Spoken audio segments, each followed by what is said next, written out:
Hello, I'm Shané Darby, the 2nd District Councilmember of Wilmington City Council. Today I'm highlighting the Junior League of Wilmington, and here with me is their president, Taylor Drainer. Can you share with me a little bit about the history of the Junior League of Wilmington? The Junior League of Wilmington started in 1918 with the purpose of giving back to the community. So that ranged from working with immigrants to women and children to our recent initiative of Stand Up Period, which is addressing period poverty. We have about 320 members, and so they range from new members to actives to our sustaining members. So the most of our committee work and community impact is through the work of our active members. And so the Junior League of Wilmington is really about training women to be civic leaders, to make that lasting impact in the community, and then take what they learned as active members and take that to other nonprofit organizations, whether it's serving on a board or even just using the skills that you've learned in the league to translate that into your personal as well as professional life.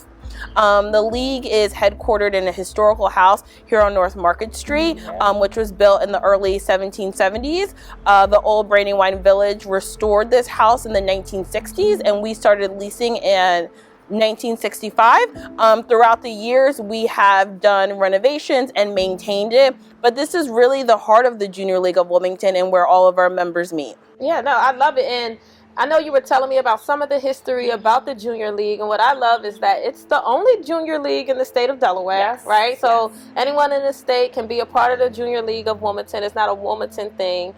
And also what was very interesting to me is that Margaret Rose Henry was actually one of the first African-American members Yes. of the Junior League. Yes. So I know you talked a lot about the culture changing from what it used to be to what it is now, and you're also the first African-American president. So if you could tell me a little bit more about that, and also like you, how did you get into this role of being the president of the Junior League? Yeah, so members in the state of Delaware, they can join, as well as we have members who are over the line in Glen Mills, PA, even in New Jersey. So if you're close enough to the Junior League of Wilmington, we definitely want you to come, join, and become a member.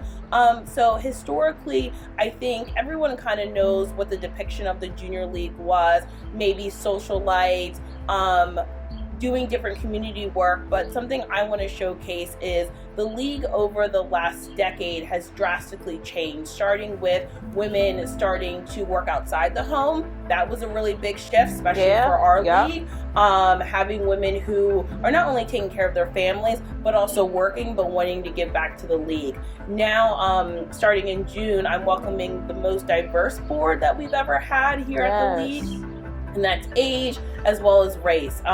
I joined the league back in 2018. I graduated from college in 2016, moved back here to Delaware, ended up in Wilmington at the riverfront, and I said, you know what?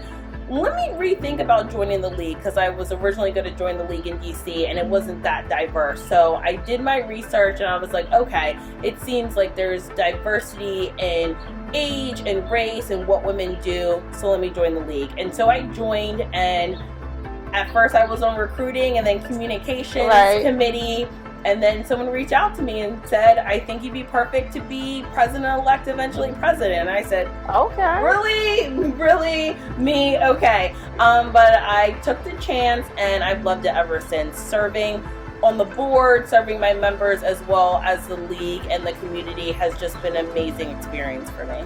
Yes, I love it. You're going to go down in history. So in 100 years from now, and they're reading who all the presidents are, you're going to be listed as the first African-American president. All that Black girl magic. Black girl magic. You have to really embrace that and really think of what that means for the future. And representation matters. Yes. And I'm so glad that you took that leap of faith and decided you would be president. Yes, I know the Junior League is very committed to period poverty awareness. What does that mean? Can you share with us some of the initiatives that's going on here at the Junior League in regards to period poverty awareness? So we started our Stand Up Period program back in 2019, and what we did was, through our strategic planning process, we realized there was a really great need in Wilmington in regards to menstruators having affordable and safe products free of charge. So our Stand Up Period program includes our period banking system, advocacy, as well as education. Okay. So right now we have community partners across the city that we distribute supplies to on a monthly or bi-monthly basis. And we get our supplies through donations from our members, from the public, and also the Alliance for Period Supplies. We get about a large donation of 60,000 pads once a year that we store in our house. So it's like when we get that drop off, there's period supplies everywhere, which is great and really motivates us. And then we have the advocacy piece. So recently, in 2021, Governor Carney signed the HB 20 bill to have public and charter schools in Delaware provide period supplies in half of their bathrooms. We help advocate for that. And then on an education front, we're really trying to educate the public that, yes, period poverty is an issue here in the United States and in Wilmington. It's not just a third world problem, a third world country problem. And so we want people to know that no matter what your gender, race, socioeconomic status, you should be able to have period supplies when you need them. It's natural. It is natural. It's natural, and it should be a normal conversation that we're having with each other. Population menstruates, so it is very natural, and we need supplies, and they should be affordable, and they should be safe that we can use. And so on the education front, we've had this period poverty awareness event that basically is highlighting period poverty in Wilmington. The Period Poverty Awareness Week is a national campaign for organizations in this work to provide that education to the public. So we had an event with a menstrual diversity panel, which we have done in the past, and it's really just talking about there is diverse experience from gender, race, religion, age that people go through, and nobody's really upfront about it. Even just when you start your period at 12, 13, you might have a different experience than a woman who's in her 50s and about to start menopause.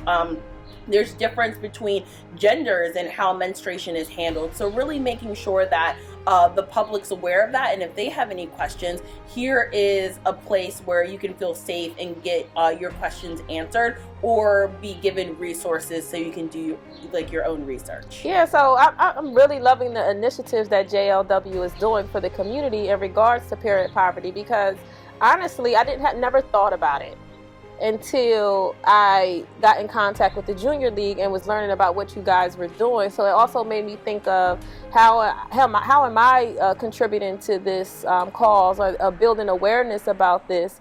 So how can people get involved? How can they become members? How can they help out at some of these events? If I am a community partner, how can I make sure that I have access to period products for people who do menstruate? Yeah, so I would say that everybody, no matter what your gender, what your position is, you can be an advocate for period poverty and equity just by talking about it, being more open about menstruation, being more open with the children who are starting their periods, and making it okay that say like half of us menstruate, so let's talk about it, let's be open for one. If you would like to become a member of the Junior League of Wilmington, we have a member interest form. If you go on jlwilmington.org, you can fill out the interest form, and one of our recruiting members will reach out to you and talk about what our membership is and what we offer and about our stand-up period program. And then if you are somebody in the community who is looking to provide period poverty education or looking to distribute within your community, you can definitely reach out to us through our website, and we can kind of partner with you to distribute supplies, or partner if you want to do a collection drive for us, or if you just kind of want to know more about what stand-up period is, what period poverty looks like in Wilmington, the United States, you can just check out our website. Yes, no, I thank you, Taylor, for all of this information. I'm hoping that our constituents can learn more about the Junior League of Wilmington, get involved in the work that you guys are doing. As the Junior League of Wilmington continues to advance women's leadership, be sure to visit their website at jlwilmington.org to stay up to date on the latest information. I'm Shané Darby, your council member of Wilmington's 2nd District.